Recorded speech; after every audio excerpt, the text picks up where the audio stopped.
Hi, my name is Kieran of One Zen Personal Training. So I'm going to briefly talk to you about meditation, why we meditate and the benefits of meditation.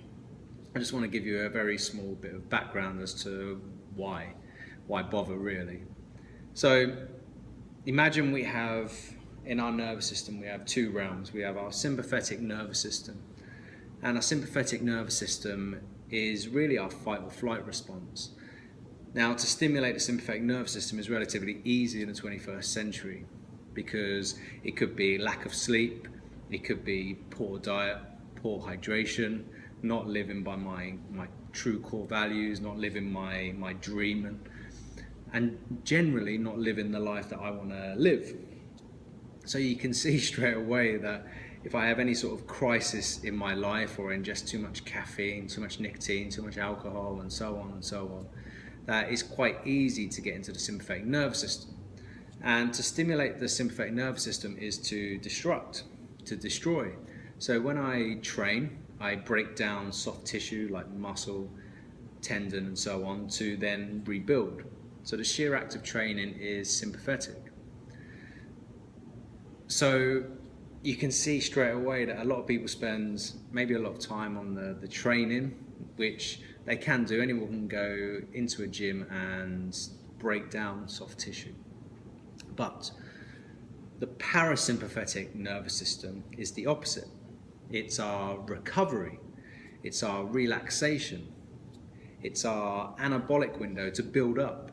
So when I've done my training session, the idea is that I should be able to go into my parasympathetic nervous system and build up muscle tissue, build up my tendons, build up the various structures in my body. And I do this from getting sleep. And if you do have kids, don't worry about that one. There's other things that you can do. So sleep, good diet, hydration, living the life that you want to live, making sure that you're doing other forms of health, activity to complement your high intensity work. So maybe Tai Chi and yoga are very anabolic, they're very parasympathetic in terms of, say, an insanity program is very catabolic, is very destructive. So it's important that we get that balance.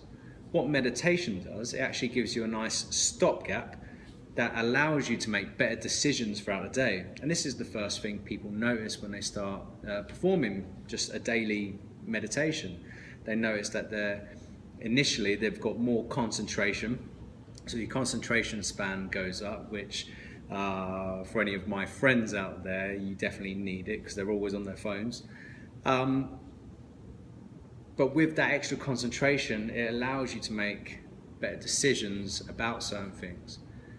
The long term is better control over everything. So clarity of thought, being able to decrease inflammation. Read a study recently that showed you can decrease inflammation within the body by doing regular amounts of meditation. Increases pain tolerance. And before you know it, you've got this whole picture to your lifestyle. That's not just that 1 hour in the gym, it's the whole 24-hour period. What are you doing to make sure that you're recovering? And meditation is a very easy way to implement something into your lifestyle that's relatively straightforward, relatively easy to start getting into, and costs you nothing. It really doesn't. You literally need a quiet place to sit,